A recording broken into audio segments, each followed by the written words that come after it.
To my left, my immediate left,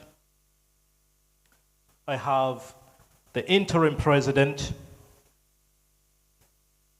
of UEUKA, that is President Moses Biancosia Buenje, and our president is a teacher and a businessman by profession. Thank you and welcome, Mr. President. Thank you. Next to the president, we have the old lady of the clan. That's Daisy Vierohanga. Thank you. Daisy is a co-founder of the Bunyoro Kitara Development Association in the UK, which is a cultural and economic development group of the Bunyoro region. She also represents the Emiratus of Omukama, King of Bunyoro. Thank you, and you're welcome. Thank you. Thank you. Mwevale muno. Thank you. Next to Daisy, we have Mr. Peter Chirimunda, a senior internal auditor with over 27 years of experience across various organizations in Uganda and the UK, including World Food Programme UK, Uganda National Roads Authority, and Shell Shared Services. Peter is a Rotarian with a passion for contributing to the growth and development of Uganda. You're welcome, Peter. Thanks, Ira. Thank you. Lastly, but not least, next to Peter is Dr. Kennedy, who is the interim UEUKA Secretary of Communications. Dr. Kennedy is a strategic communications consultant, communications advisor to the Greater London Authority, and represents Lambeth Council at the Mayor of London's Assembly Communications. Thank you and welcome. Thank you. Thank you very much. Now, our discussion will be around UEUKA. And I pray that to all the guests and the members of UEUKA gathered here today will take the passion, the inspirations, and some of the details that you will share with us today so that we and anyone out there would want to be involved can come in. So allow me to pose my first question. Can any of you walk us through the process of the establishment of this great association we are calling UEUKA today, and what key decisions were made along the way, including the selection of the governance committees? Thank you. Since I have the microphone, I guess the lot has fallen on me. It has. Yeah. Thank you. Yeah. UEUKA didn't start originally as UEUKA, really. We started it as Uganda Diaspora Association. It started as a simple idea, but that began incubating, largely because of the interaction and the community engagement that the Uganda High Commission had or are having with the Ugandans in the UK, especially the diaspora desk. And when I say that, I mean Madame Miriam, who has been very, very pivotal in speaking to Ugandans, attending Ugandan events, attending different associations, functions. It's no wonder that there's a lot of enthusiasm and interest being shown in this association because of the interaction that some of you have had with Miriam in the different events that she has been attending. So the whole idea was that we should come together and form an umbrella association that would bring Ugandans of different creed, different tribes, different political affiliations under one umbrella.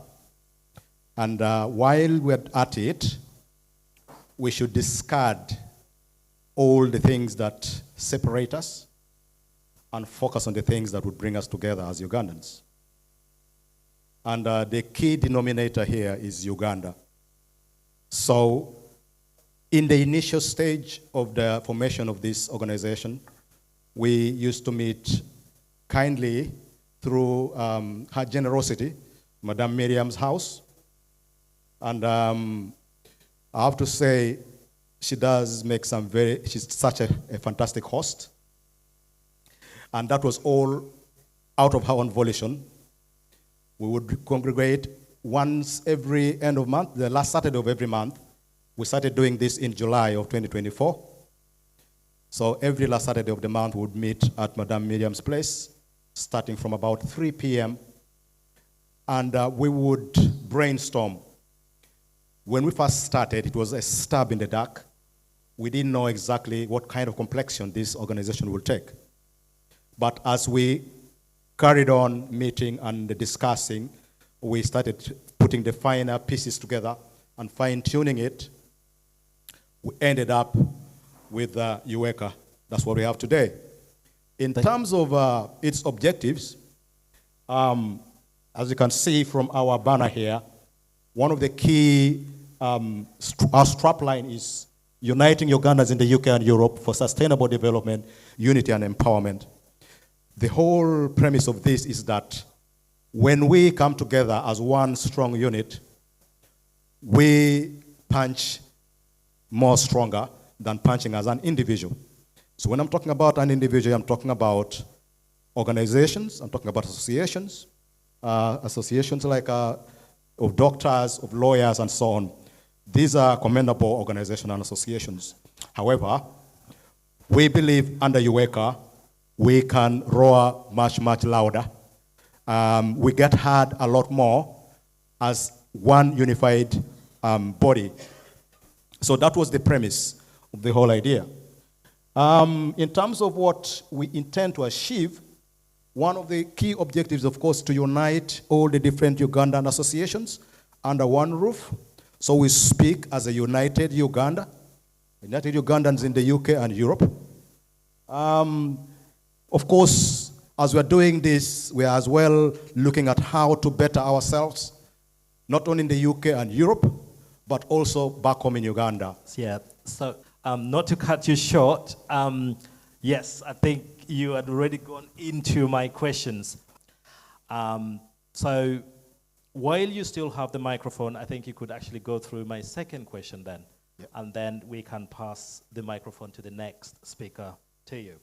So how does the association ensure transparency, safeguards, and accountability in its financial profiles, decision-making, and what measures are in place within UEUKA to prevent any conflict of interest? As we were putting all this together, of course, we looked at the different dynamics that could crop up when you're trying to put different kind of group of people together with different interests. And definitely there will be clashes. There will be issues of transparency. First of all, we started by putting in an interim leadership in place, of which we have our president, and we formed a constitution committee. The head of our constitution legal committee is currently down helping with reception, but they did a commendable job. We brainstormed coming up with the constitution. It wasn't just a briefcase constitution that was put together by a group of 3 or 4 people. You know, it was an open forum discussion where we looked at all the ramifications of bringing different groups of people together. So I wouldn't say it's watertight, but it's a constitution that is in progress. As the different interest groups come into place, we always looked at tweaking it and ensuring that everybody's taken care of. As well as the constitution giving us the roadmap of leadership, we also have our accountability well enshrined into the Constitution, of which we have a treasurer who is a renowned internal auditor, and I must say is very, very tight when it comes to money. Just the last few weeks, he has given us, some of us, a lot of trouble because we're used to doing things the African way, the Ugandan way, that we keep all our figures in our heads. You know, I spent £2, I spent £3, and I can easily roll that figure out. But he insists that we need to have an audit trail. I need to know exactly how this money was appropriated and how it was spent. So I think we're on a good start when it comes to accountability. I hope I've answered that. Yes, fantastic. Thank you very much, Doctor. Before I get carried away. Oh, yes. So could you pass that to the next person, that is the Treasurer, Peter? And Peter, let's look at some of the criteria that you use, or the association currently uses, to determine who is eligible to join the association. And how do you ensure that membership to this wonderful organization is inclusive and takes care of its people as it should? Thank you very much, Mr. Moderator. To be eligible to join the association is as simple as being Ugandan, period. Thank you. Now, after qualifying as a Ugandan, you pay a small fee for joining the association of only £10. And where we are right now, we have put systems in place whereby you can pay the money directly to us to the bank account, and that goes on record straight away as a member who has joined the association. And to that effect, therefore, I would encourage every Ugandan here present and absent to make sure you join at that very minimal fee and become a member of UEUKA. Thank you. Thank you very much. That was straight to the point. Thank you. And to that note, if I may ask a follow-on question to that, allow me to say, what sort of activities or programs does the association currently offer to its members, or members who are willing to come in and join the organization UEUKA? Thank you very much. As you have heard, that our intention is to create a developmental, sustainable organization, economically, socially, for the good of the members. And if we are to talk about development, there's no way we can part from money, right? So what we want to do is to make sure that our members, first and foremost, get value for their money, in that there is good accountability for the money that they have put into the organization. Secondly, we want to put in place avenues of mobilizing resources, because if we are talking about unity, we can also unite by putting our resources together. And when we put the resources together, we are able to do something big for all of us. It is on record that the diaspora sends a lot of money to our country back in Uganda. But I can tell you, without fear of contradiction, that every Ugandan here present has a story to tell of what happened to their money which they sent down there. So, how about if we come up as a diaspora, form a circle where we pool our monies together and go back in Uganda, instead of starting those small businesses where relatives and friends cheat us, and we do our big thing, very well assured, having put in place good management, controls, and checks to make sure that, first and foremost, we are earning from our money, whether we are there or not. I can give a typical example. If we here, through our make a big circle, raise a lot of money, and we go to the government of Uganda and say, you know, government, we want to join the electricity industry. We want to generate electricity. The government has a lot of land which they give to investors. And say, okay, we are going to make a solar farm and generate electricity to the grid. And then the proceeds, we distribute to our members. So you'll be sitting here as your money flows in. Other than go there, do a small business, you are cheated. So that's one of the big benefits that we are trying to look at to make our members benefit as members of the association.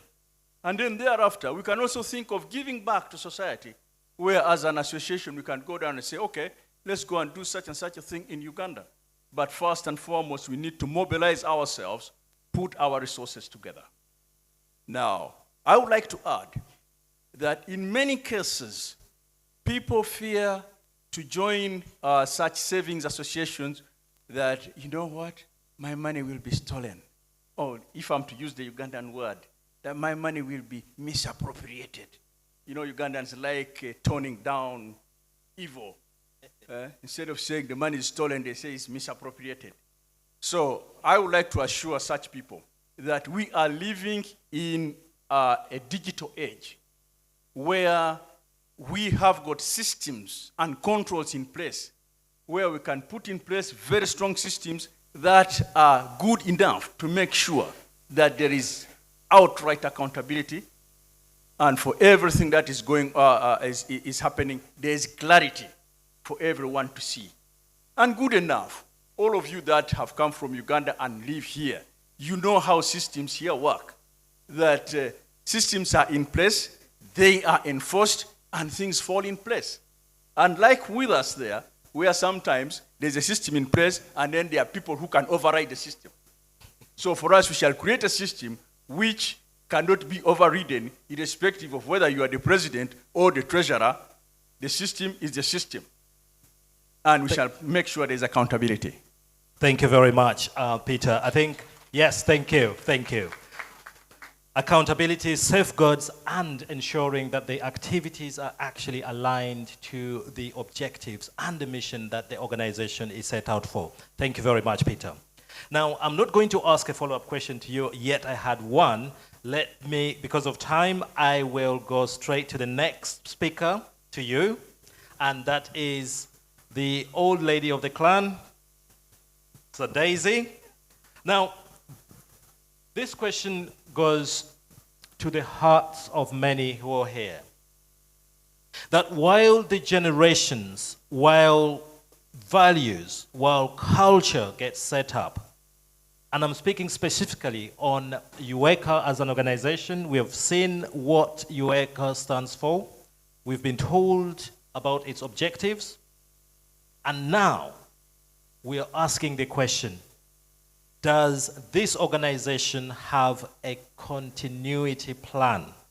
How will young people be involved? Because when I look up, I don't see young people in the room. How will they be involved? How will they understand what needs to be done?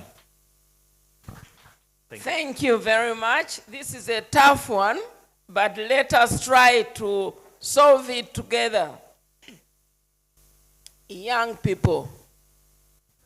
As a mother who has brought up a young person in the UK, born and bred in UK, but a young person who wants to identify as a Ugandan, despite the mixed parenthood or whatever. But my fellow parents in this room, if we don't wake up, if we don't listen to our young people, I think we are to blame for having lost our children. Our children have lost their identity, and yet they want to belong. We need to show them love. We need to show them that we are proud that we are Ugandans. The first thing we did wrong is to pretend to acquire an accent. Please, maintain your Ugandan accent. Let that child laugh at you, correct you the way you are pronouncing a word. Buffet is buffet, ma'am. But you say, you know what? We learned the Queen's English. So let them feel proud to have been born of Ugandan parents. And I'm seeing this now through my daughter and her friends. They have become more Ugandan than me. They go to Uganda, they know all the ropes, they are on border, they know all the kafunda. They are telling me, Mom, we are registering our ID now. We've been to this office, and they are asking this. We say we don't understand. What is it? You just tell us straightforward. What do we need to go through to get a Uganda national ID? So our children really love their identity. They want to belong to Uganda. Parents, let us help our children. I remember setting up a traditional dance group of children called Sesekere Kitara. But those children, what they gained from getting together and learning a cultural dance from Uganda, up to today, those are the principles, that's the discipline that has made them go back to Uganda. Even when we are not there, the young people are heading to Uganda. If the visa section can tell you how many young people have gone to Uganda without us parents, many. Please, this is the time for us, UEUKA, to capture, to engage, to involve, and let the young people identify as Ugandans. They really want to invest in real estate. They want to invest in hospitality. They want to invest in cultural groups. But let us help our young people. Let them feel they belong. Right now, they say, Mommy, you want us to come. But old people, always old people, you talk to us, you tell us. We want to tell you. Please, let the young people tell us. Let us not talk at them. Let them talk to us. Thank you. Thank you. Thank you very much. I think that is a very, very heartwarming plea to all the parents that young people have got to come in. So, President, how will it be done? How will UEUKA get the young people through the door and let them take positions within this organization? Thank you. Like Doctor said, we are starting with baby steps. But just to let you know, we have a plan to have activities, games, and even in the office, we are planning to have a representative, a youth representative to represent the kids. Then every independence, they only invite the older people. So we shall request the High Commission, whenever they are planning for independence celebrations, they should also include how the kids can be part of our celebrations. And then we are planning for summer activities. Then, as you know, the Uganda Airlines is going to be flying directly from here to Uganda. We want to have discussions with them as an association, if they can give room every summer, maybe discounts for our kids to fly and enjoy the activities in Uganda. Yeah, everything is in plan, basically, baby steps. Thank you very much. Thank you. I think that's a very, very good offer that we will need to take. Small addition, very small. Thank you. Just to add as well that we have within the executive youth coordinator. I saw him walking in, cynically coming in. Isaac, are you around? Yeah. One of the things that we want to do as UEUKA is to make young people feel valued. And we know that they're highly skilled young Ugandans. And I'm proud to say Isaac has done a fantastic job to build our website. No, he did it himself single-handedly. So it is one of those things that we want to let our young people know that they have a contribution to make in the development of Uganda. The future belongs to them, not us. Our job is to steer them, give them our wisdom, because our wisdom comes through a lot of stumbles. So it is our responsibility now to tell them, don't step there. I once stepped there, I got harmed. This is the right path. Thank you. Thank you. Thank you very much. And I think I do have Isaac on my program. Due to time, I've got one last question to ask, and I will fire it to any one of the panelists. We cannot run away from one specific thing, and that is the political and governance side of things. Now, how does the association, UEUKA, plan to maintain its non-partisan status, and what measures are in place to prevent political interference and influences? Since I have 2 the minutes, mic, please. Yes. I will say something small about that. Like I said, that to belong to UEUKA, all you need is to be Ugandan. And in all our operations, we are not bringing in any trace of which political party you belong to, which religion you belong to, which tribe you belong to, and all those are completely out of our operations. What we talk about is Uganda and nothing else but Uganda. Because at the end of the day, after you have been a Muslim, after you have been a Catholic, after you have been a political activist, you remain Ugandan.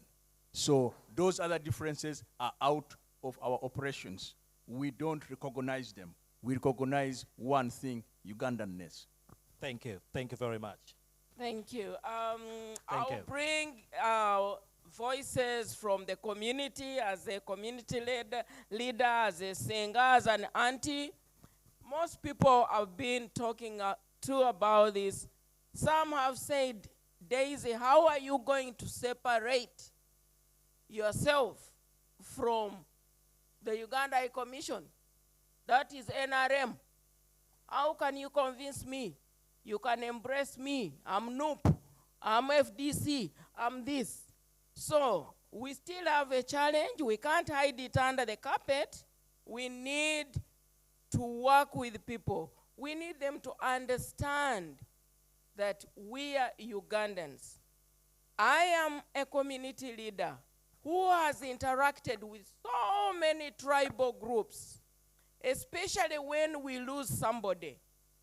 The first thing I ask them, am I here as NUP? Am I here as NRM? Am I here as Bunyoro? I'm here as a Ugandan. We have lost a Ugandan. A Ugandan has died.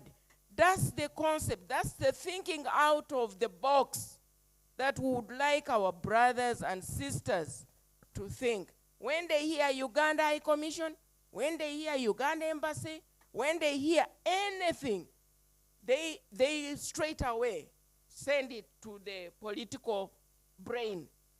Please, let us work together.